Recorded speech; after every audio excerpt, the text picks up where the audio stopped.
Transmit. Initiate Yoju signal. Receive. Initiate Heizan Zhuan frequency. Download. Initiate Epic of Darkness lexicon. Void where prohibited. Initiate the King Munmu protocol. Our prices are insane. Initiate the butterfly effect cadence. Do you subscribe to chaos? The green spectrum. Witness. The dragon. Before Gaia, there was chaos. A man leaps off a high-rise, flapping his arms all the way down. Across the world, a moon cycle later, a tsunami savages a coastal town. What connects these events? The motion of his arms? The scream of despair silenced by terminal velocity? The chemical composition of the ink in the letter he left? The light refracting in the tears of she who read it? The pattern of his wet Rorschach impact on the cracked pavement? In the chaos fractures that connect these singularities, the dragon winds its coils. You cannot follow, sweetling, but we can. We follow the dragon's spiral, the shape of the universe, molecular patterns, the snail shell, the hurricane spinning galaxies, the flight path of vultures. We follow the dragon. We swim with the plankton and frolic with the sperm, prancing with microwaves, dancing with atoms on the head of a pin, twirling with the opiated children on the strobe flash dance floor. Spirals within spirals. The totality of the dragon's coils cannot be seen by mortals, with the three flaccid dimensions of your jellied sockets. But there are those who dive into the pandemonium blind. They chase the dragon and take its name. Their silent monks stalk your streets even now, secrets locked into mouths sewn shut. Metaphors become obsolete when thread and needles run so very cheap.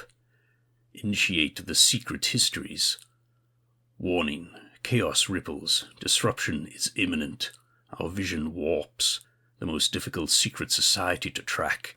Apply dynamic filter. Initiate. In the beginning. No, not far enough. Rewind. Before the beginning. There have been at least 4 beginnings. Before the before the before. A childing prophet glimpsed the dragon's tail in the nanosecond equations of rippling water. She grabbed the tail. They found her that night, half drowned. Before she died, she whispered of the dragon opening its mouth. A 9-headed naga slithered out, each serpent head singing 9 discordant truths. The childling whispered those truths with her final breaths. Those who listened became the first converts. Time passes. Wisdom transcends cataclysms, bleeds into new ages. Nearly 3 millennia before the birth of the affixed god, and there are chaos riders who will call themselves the dragon in ancient China. They cast ripples, guiding the fractal pattern growth of civilization.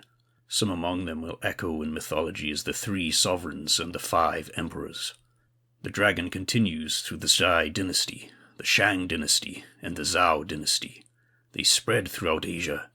They noticed the secret societies of the West and are noticed in return. Later, their hold will be weakened by the Mongol hordes. Covetous eyes will look east, dream of expansion, and send an agent in the person of Marco Polo. Dear sweetling, have you ever wondered about the Chaos Camp myth? Why the image of the holy warrior slain a dragon is stamped across Western society? Thor slays Jormungandr. Zeus smites Typhon. Michael the Archangel defeats Satan. Over and over, order vanquishes chaos. It was an unusually subtle plan by the Templars, to poison the wells of culture against the dragon. Too subtle by far, sweetling. We saw the Illuminati whisper the plan into the proud ear of the Templars, to fight a potential enemy one step removed.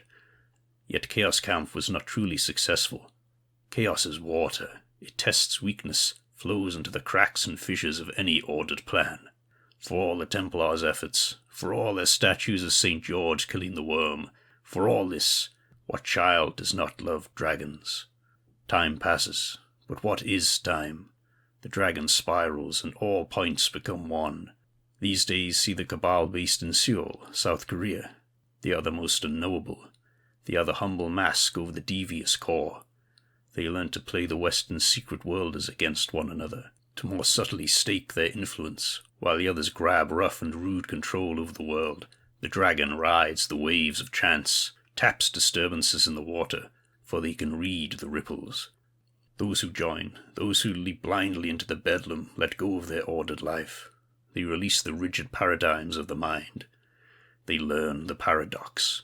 To achieve order through chaos, to realize opposite forces are not contrary or in conflict, but interconnected. A rise in one precipitates the other, round and round. The dragon is the medicinal hyper-yang, the shrieking needle that will lance the boils of this world, the imbalance that will fix the imbalance. The dark days are here. Someone must sing the sacred obscenities. If chaos does not destroy the world, it might even save it. The dragon's coils spin and spin, and where they go, not even we know.